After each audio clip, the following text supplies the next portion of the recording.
Oh, you didn't play Fallout 4? I'm waiting for a Game of the Year edition with everything.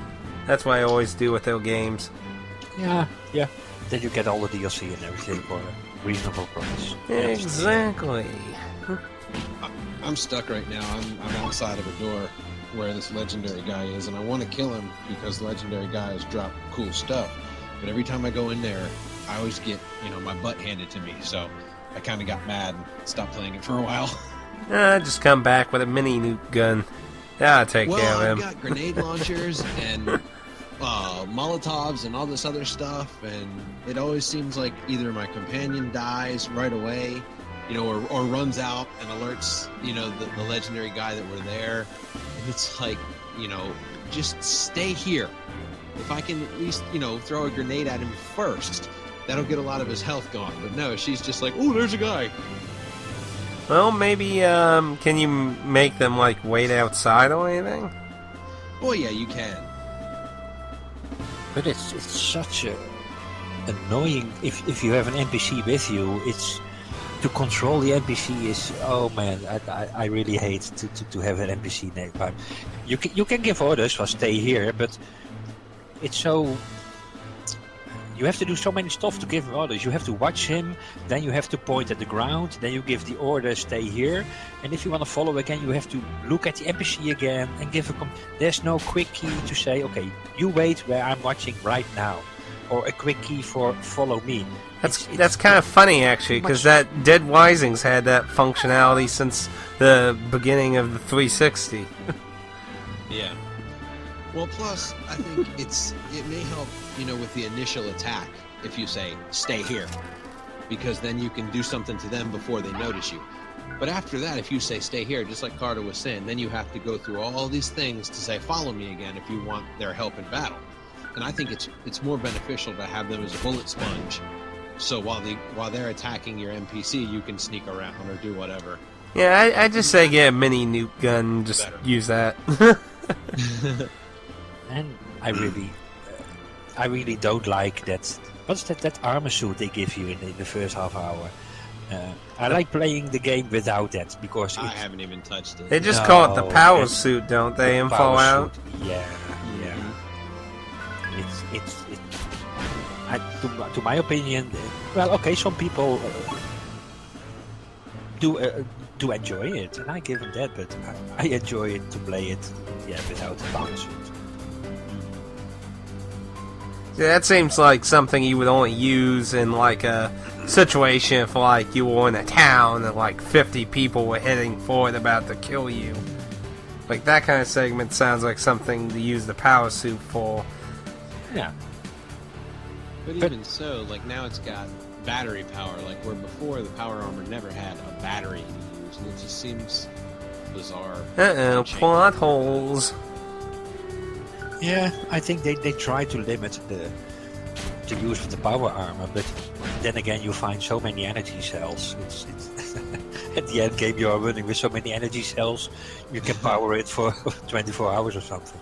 Now I'm just curious if DSP used this thing for the entire game when he played it. But it just seemed to me like all the other Fallouts, it seemed like, towards the end game, it was like, oh man, I finally got the power armor. And then you're not strong enough to use it. So, I can finally use it. And it was like, yes, finally. And in Fallout 4, it's like, oh, here, you want power armor? There you go. Within the first 20 minutes. Here's your power armor. What? It's the next level casualizing the franchise. Yeah. Want godlike power? Here you go. You want X-ray? Here you go. And soon though they'll have the Win Bun DLC. $5, you win automatically. There you go. That's the thing. We've touched on Deus Ex here and there, and I know Carda said he wanted to rail against that a little bit. As someone who's played every Deus Ex game multiple times, I can't say I agree with the microtransactions in any game, really. But in Deus Ex, it just seems overly cheap. Here's a game about exploration and making choices, and with every choice you make, you're eliminating the possibility for something else. And now they've said, okay, you want everything? Just give us $10 and you can have 100 packs or 100 points or whatever the heck they are. And it really, really cheapens the game. It takes a lot of stuff away from it. You don't have to make choices anymore. Well, if I want to play it stealthy, I eliminate the ability to carry a rocket launcher. Well, if I want to play it like an electronic hacker guy, I eliminate the ability to go into stealth mode. No, there is no elimination in the new one. You want everything? You can have everything. And that's really, it really hurts the game, in my opinion. Yeah, it's a double-edged sword a little bit. I don't agree with the microtransactions they put in Deus Ex, in Mankind Divided, that is, of course. But the Eidos, the developers, they really they made the game so you don't need to buy the packs to play the game like you and me. We like to play the old style, the Deus Ex, explore everything, and if you do that, oh man, you got so many praxis points to upgrade your orcs and everything. It's not needed to buy the DLC, but indeed, people who like to buy stuff and play the games in complete the game in 20 hours. Okay, you can buy 20 praxis points for $40, and there you go. But it's we still have the option. But what I'm afraid of is that the next step is with these kind of microtransactions for single player game. The next step, I'm afraid, will be that if you want to complete the game in a normal way, you have to buy those microtransactions. And Deus Ex, you do not have to, but I'm just afraid that will be the next step in games, especially from Square Enix, because I really lost all hope in that company. But that's another topic. Welcome. Mankind Divided is really, really, really a great Deus Ex. If you liked Human Revolution, I'm like you. The first Deus Ex, I maybe completed it 3-4 times. That's still the best Deus Ex, and one of the best games ever. Yeah. Then came Invisible Wars. That game I only played 1 hour. I could not enjoy Invisible Wars. That was just ridiculous. But Human Revolution was again great Deus Ex, and this one, is as good as Human Revolution. Yeah. To my opinion, a little bit better. But then you read some reviews from people that they completed the game in 20 hours, and sure, that's possible. You can complete the game in 20 hours, but then you do not explore, you do not do side quests, and you play all the main quests with augmentations that are basically cheats, because they added new augmentations in Mankind Divided, and I refuse to take those new augmentations. There's an augmentation to go invisible. There's an augmentation to go to have X-ray vision. Like just to be permanently invisible, like no time or anything. No, it's on energy bars. So okay. But if you get, but still you can run through the room with. Okay, look, if you play it stealthy, and there are 10 people in front of you in a room. First thing you go, okay, let's check the patrol routes and how they are walking, and I take this one, then that one, then that one, and then I'm maybe 30 minutes for that room. But there's an option with the invisible, of course. Okay, I'll just go invisible and go to the next room, and then then it's 5 seconds for a room. So it's X-ray, invisible, and the other one is on the map. You see where all the enemies are. You can see how they are facing. That's also an augmentation. So all that stuff, I don't like that. So I don't talk about Lily handing easy mode. I mean, it's on one side though, at least it's not a mandatory thing. So it's kind of like Shovel Knight, where you're presented tons of things that you can use to make the game easier. Or if you want to make the game harder, you can refuse them. So at least in that sense, it's not as horrible. It's not a mandatory thing you have to do. But, I mean, yeah, it sounds like a lot of that makes the game just really easy. Yeah, I don't think the map thing is really like you're saying, like basically a cheat, because like even the Metal Gears, they had the maps where it shows you the enemy's field of vision and where each enemy was. I don't think that's cheating. But yeah, and like Carter was saying about the invisible thing, you can turn invisible and run through a room of people, but there's other, they'll hear you. They won't be able to see you, but they'll hear you. They'll be like, "What was that?" And then they'll start searching. So unless you have either a ton of energy to use to get to another hiding place, or another augmentation is like soft footsteps. You turn them both on, then you can run past, and they won't hear you or see you. But every time, like a lot of times I've tried to do that, unless I have a full energy bar, like my energy runs out in the middle of the room, and I'm like, "Yeah, you can't see me," and then in the middle of the room they're like, "Oh, there he is." So it doesn't, it's like, whoops, I should have done that better. So I think, yeah, on one hand it is a cheat and it makes it harder, but I think a lot of those things that they consider augmentations have been done before in various games, as just core gameplay. Yeah, and like Atticus said, it's an option.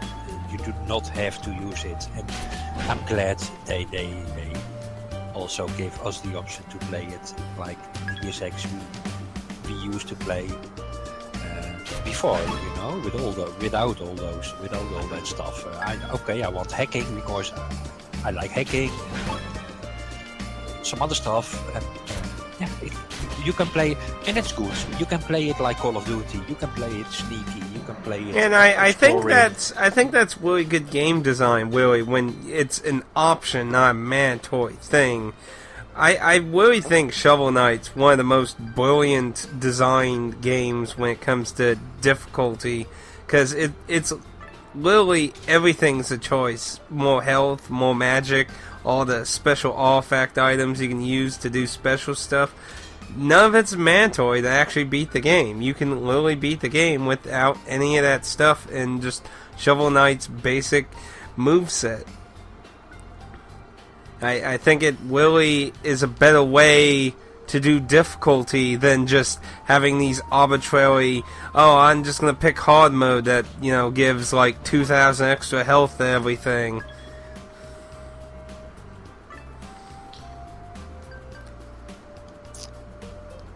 Yeah, sure. I think the neat concept. Oh, go ahead. No, you go then.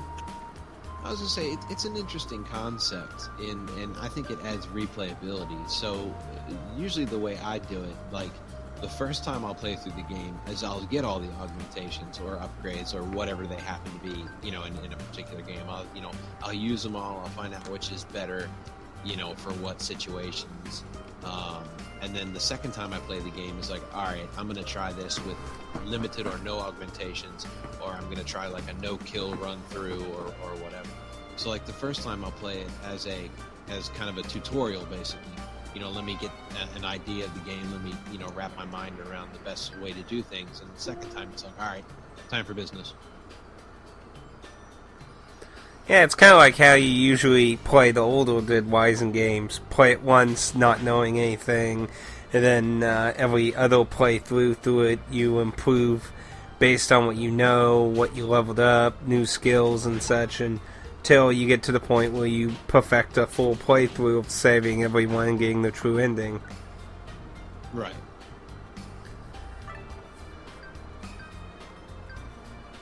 But indeed, the new DSX, you can have basically everything in the end game of the first one. And if you compare that to the first DSX, you really had to specialize in 1, 2, 3, maybe 3. Yeah, I think you could do 3 things to the max, like low tech, battery, lockpicking, technology. You really had to specialize in the first DSX. And in this DSX, I'm running around with like 40 multi-tools and 50 energy bars, those with power, But in the first DSX, everything was on ration, It's like, okay, I still got 3 bullets, and I still got 2 stuns. So how am I gonna solve the next room, There was never an abundance of, okay, I can just use everything I know. But that's what I liked as well on the first DSX. It was always like, okay, I only got 3 bullets left and just 2 of this. And it was such more making decisions, and now it's like, okay, man, I got so much stuff in my inventory. Um, it's less planning. It's still a good game. It's still perfect. I'm still enjoying it. I'm almost at the end now, which is quite a shame. But the item management in the first DSX that was gold. Mm-hmm. And like you were saying about like specializing in the first one, if you remember, whenever you got an augmentation, it wasn't just a point and you could spend it on whatever you want. It was an augmentation for your legs, and you had to pick one. It was either walking stealthily so you could sneak, or jumping higher. Like your arms, you could choose to have some kind of like rocket launcher come out of your arm or something else, for like a hacking ability. You had to pick one or the other. Yeah, lift heavier objects or something else, and basically you wanted both, because I want to lift heavy objects because then I can find more sneaky routes, but the other side was hacking, and I also want hacking. So it was always indeed making a decision and removing the other option, and it was great. Every choice you made eliminated the possibility of something. So you bought Mankind Divided, or you're playing it as well at the moment? I am, yes. I don't think Josh has it. No, I have Human, Invisible War, and the Force game, but I really want to start with the Forced one, and it's something I'm thinking of doing a Let's Play of next year. Ooh, I'd watch that. Yeah, the first one's definitely the best game. It's probably, in my opinion, it's the best PC game ever. And I know that's a very broad claim to make, but I think it's valid. I think it's one of the best games, if not the best game. Well, the lucky thing for you is a lot of people would be on your train ride, though. Right. It was good. I did beat it. Like you said, you played it for an hour. I did beat it, but the whole time I'm thinking it's going to get better. It's going to pick up soon. It's got to get better. This is just the introduction. What? It's over? It was not as good at all. It was okay. It was playable. And that's the way I look at Invisible War. If you look at it as a successor to the original Deus Ex, you are going to be sorely, sorely disappointed. If you look at it as a shooter game, it's not bad. Sadly, that's how a lot of sequels have gone. I mean, a lot of sequels very rarely become better than the original in the fandom's eyes. I mean, even Devil May Cry 2 is looked down upon compared to the rest of the series. I think, like, off the top of my head, I think, like, Resident Evil 2's one sequel that garners lots and lots of fandom over its original title. But, yeah, a lot of sequels always get bashed a lot of time. I mean, Legend of Zelda 2, American Mario 2. I mean, a lot of sequels don't usually ever live up to the original. Yeah, and I don't know. Like, Human Revolution was good, and I think they got back to the kind of the core of Deus Ex, but I do think it lost something in so much that there wasn't that aspect of choice. There wasn't anything that said, well, you can have this, but you're going to have to give something up. It was a lot more work, but you could still pretty much do everything.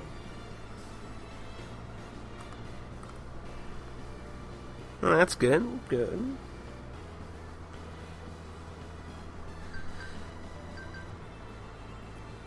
So, anyone else have anything to add on to the DSX, though?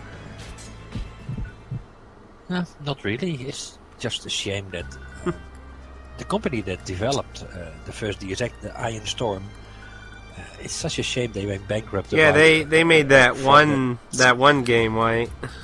Well, they also made Anachronox, a really great RPG on a PC. DSX and Anachronox were really masterpieces, and then they started to work on Daikatana. Yeah. What a mistake that was, and it's such a shame because they were so talented. Why go in that? Yeah, it was just a shame. Yeah, I remember I bought the original Deus Ex when it came out, and I remember that, and whatever game you were talking about, I remember them advertising that in the, in the packaging, and I was like, oh, that looks cool, but I never got around to playing it. I had an opportunity to get a boxed version of that one game. I was just like, this is a very notorious game for destroying a studio that a lot of people liked. I'm not sure if I would. He wanted a lot of money for it. I think he wanted $60. And I'm just like, I don't know if I want to throw $60 at something like this. Especially since the box was pretty beat up too. I could understand maybe if it was all in pristine condition or something, but but yeah, I've never played that game. I'm not even sure if you can get that game by any normal, easy means. I mean, is that like even something you can get on GOG or anything? Not a clue. 'Cause it's not exactly a game with a lot of demand for people who want it. I think it's probably safe to say for the PC people that probably went down as one of the most horrible PC games for the general audience for PCs. 'Cause I always hear them bring it up all the time. Got delayed after delay after delay after delay. And then it's such a shame they went that way because they were so talented. To lose that company over a shooting game, it's amazing. It's always a shame to lose a lot of companies, and it's something that's always kept going on in the game industry. I mean, even now we see tons of companies closing their doors because either weird decisions, bad decisions, or just didn't hit the gold mine, even though they may have made something decent, just didn't find an audience. Well, I think a lot of that has to do with innovation. Back, when video games were first coming out, it was more of a, okay, we've done the brawlers, we've done the shoot 'em ups, we've done, that kind of thing. Let's innovate. Let's make something new. And then you'd come out with a Zelda or a Metroid or a Deus Ex or whatever, and people would take notice. They'd be like, "Wow, what is this? This is different. This is awesome."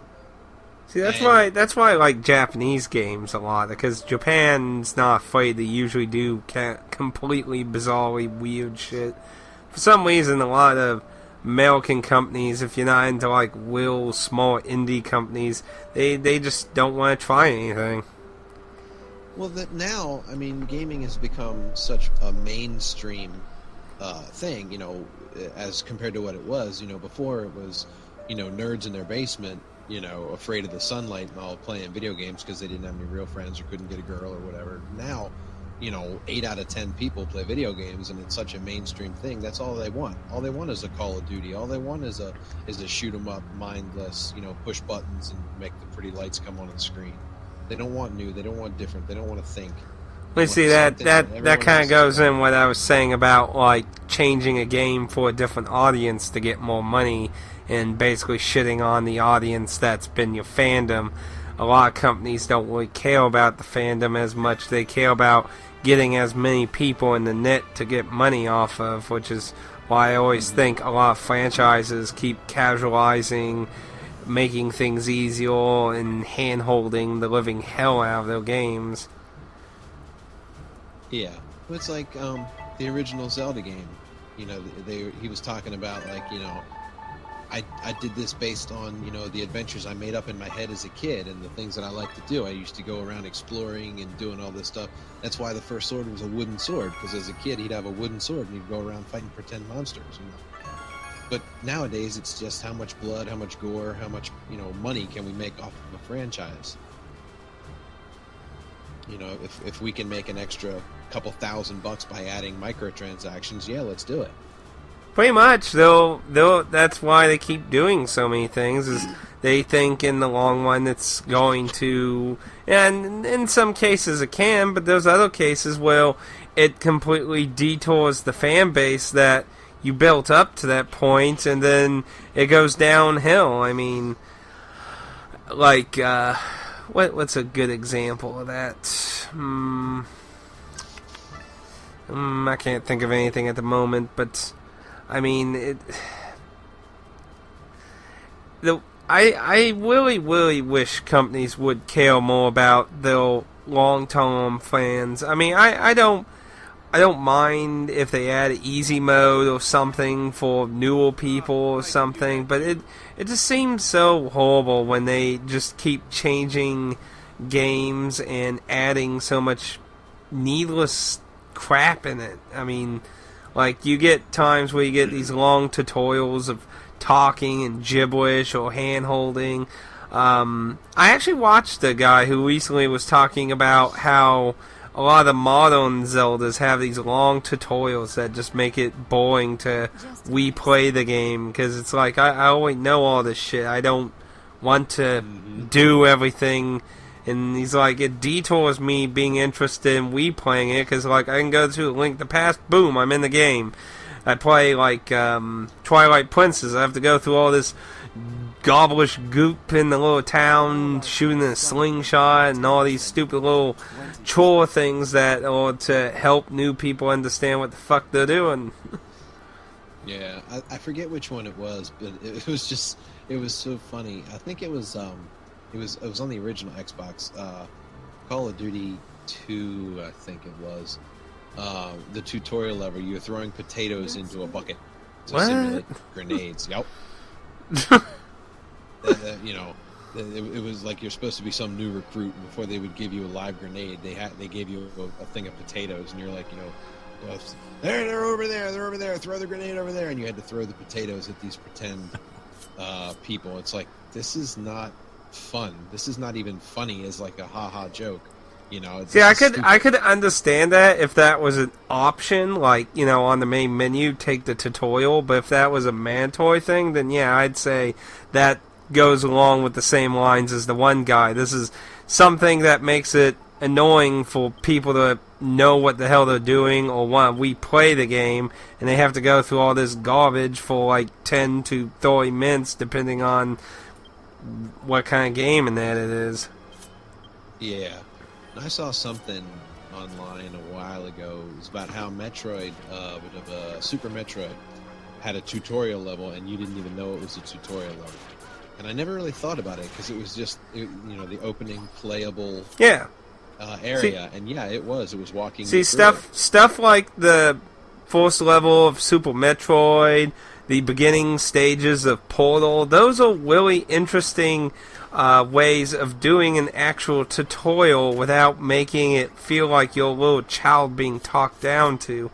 Like, if you look at the first set of rooms in Portal, they're each introducing a mechanic to you without tugging your hand or making you sit there listen to an annoying voice in the sky trying to tell you garbage about what you need to do. It's letting you experiment in these rooms, new techniques, and then in the later rooms, it's mixing these techniques together for you to solve bigger and more dangerous puzzles.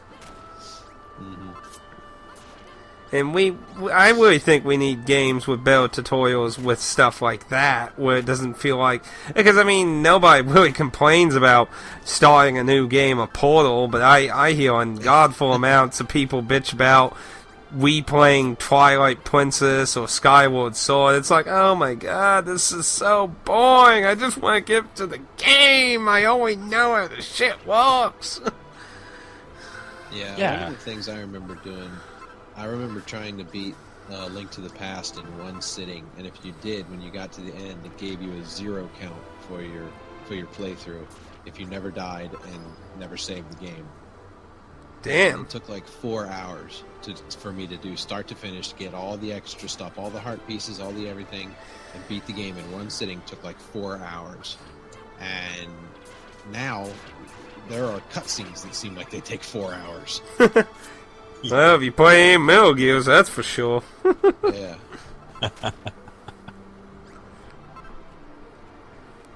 If you don't mind, I like to have a break for a minute or 2 or 3 and check on the bathroom, get some coffee and stuff. If you want to continue, that is, of course. You can go ahead and do that real quick. Don't worry, I'm sure it's still there. Yeah. You can go ahead real quick. stop the recording here. Let's make this the first episode, and then make the second episode in a few minutes. You're fine, man. You're fine.